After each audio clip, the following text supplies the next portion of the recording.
So hello guys, welcome to Margen Moto. So today is Sunday guys, October 5, araw ng linggo. So dito kami na daan ni Mrs. sa may bandang Mount Mariano kasi sobrang traffic doon sa Balatas dahil araw ng simba. Maraming mga sasakyan at maraming nagsisimba ngayon dyan sa may Balatas Church. Kaya shortcut kami dito sa may Mount Mariano. Kagandahan dito sa Naga, maraming alternative route na pwede mong daanan just in case na tulad nito may traffic or may mga event sa isang lugar. So pupunta nga pala kami ni Mrs. sa may sentro, pero dahil magbablog ako, ito kami dadaan sa may Kararayan kasi gusto kong mag-montage vlog with montage. So October na at nalalapit na naman ang Kapaskuhan guys. Gusto sana namin ni Mrs. na mag long ride itong October sa birthday ni Mrs. Sana makapag long ride kami, pero papaayos ko muna tong si Margen kasi yung rubber bushing nito sira na, kailangan na niyang palitan. Although meron na akong pamalit na rubber bushing, dalawa, kasi yung bandang left nito yung sira na, kaya hindi na to safe lalo pag napapadaan kami sa white lane or sa mga lubak, kaya mga ganyan, para bang ang pakiramdam mo is flat ng gulong mo, parang ganyan. Yan tulad nun guys, napadaan ako doon sa pedestrian lane sa gilid lang, pero parang kami tumagilid. Pag ganito guys ang nararamdaman ninyo, check nyo yung rubber bushing ninyo. Pag may mga bitak-bitak na, papalitan nyo na yan. Sa akin kasi ngayon lang nakabili ng ang rubber bushing kasi medyo ang binili ko talaga is yung talagang genuine na. Huwag kayong bibili ng na local na rubber bushing kasi ang habol natin dito is yung pangmatagalan, lalo yung palagi kayo may angkas, dyan nasisira yan, pwersado yung motor ninyo. Medyo may kamahalan din na magpakabit nito guys kasi mahirap magkabit nito. Tinry ko na to mag-isa, kaso talagang hindi pwedeng isang tao lang ang magkakabit nito. Bukod dun, wala tayong tools na pantanggal do sa mga lumang rubber bushing. May special tools kasi para dyan So dito tayo ngayon guys sa may Kararayan. Malawak ng kalsada dito guys sa Kararayan.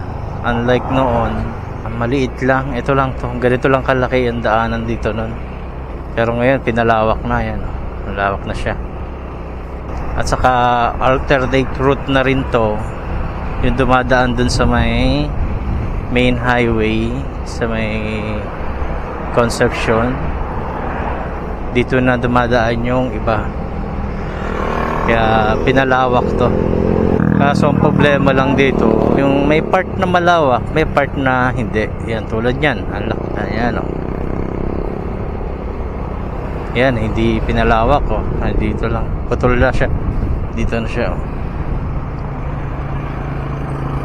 Maybe siguro may ari ng lupa, ayaw pa nilang ibigay sa government. Ayan, yung mga common issue yan, mga ganyan. Tulad nito sa kabila, ayan, may bahay hindi rin niya maibigay, ay hindi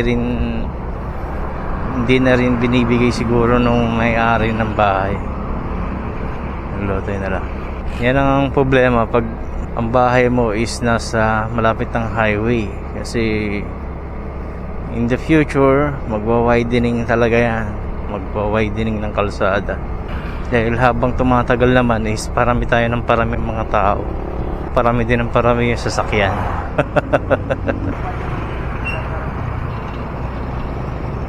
Solid lane, go overtake si kuya Sunday ngayon pero madami sasakyan guys araw kasi ng simba, yung iba nagpa family day. Gusto ko dito sa lugar na to guys kasi mapuno. sa lugar ng Kararayan. Oh, fiesta din pala dito ah. Fiesta, Barangay Kararayan. Oh, kasama na yung Langon. Barangay Langon. Ayan, mapuno dito guys eh. Ito yung gusto ko dito dahil presko.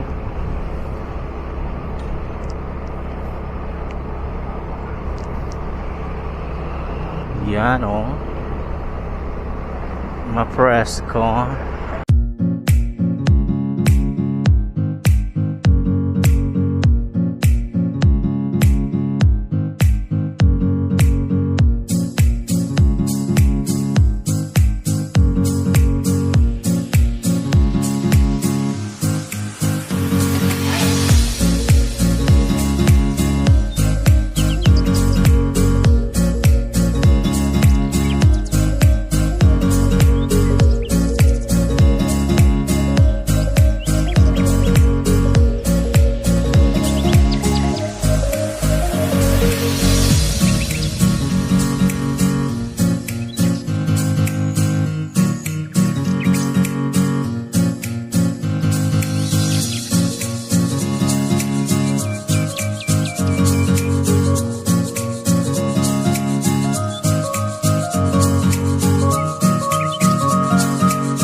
So itong lugar na to guys, ito yung tinatawag na Liboton.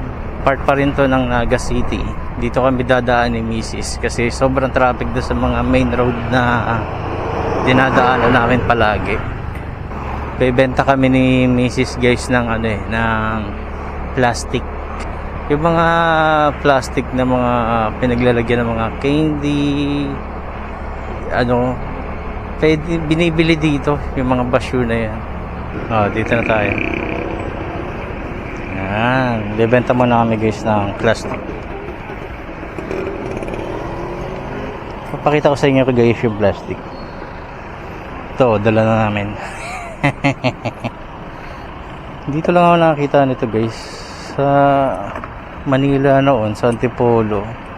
Wala eh, dito nabibili. Kaya ito, nagiging basura lang to eh. Oh, di ba? Dito binibili yan. Hindi ko lang alam kay misis kung magkano isa niya. Benta kami plastic. Magkano? 40 pesos? Oh, di ba? 40. Pwede na. Oh, di ba guys? 40 pesos yung dala namin. Okay na yun. Dagdag pang load or pang ulam. Di ba? So, ingat-ingat tayo guys. Doble ingat. Dasal palagi sa Diyos. Yun lang kailangan natin. Huwag kumalimot sa Panginoon. Magpasalamat sa mga biyaya. Huwag gumawa ng masama guys. Maging mabuting tao tayo. Matatanda na tayo. Alam na natin yung tama at mali. Sa mga namumuno, huwag pong maging buhaya. Kaya kayo nandyan dahil sa mga taong bayan nagtiwala sa inyo. So yung tiwala na yun sana masuklian nyo na serbisyong publiko. So yun guys, dito ko na tatapusin ang vlog. Maraming salamat sa inyong panonood guys. Ride safe. Peace out.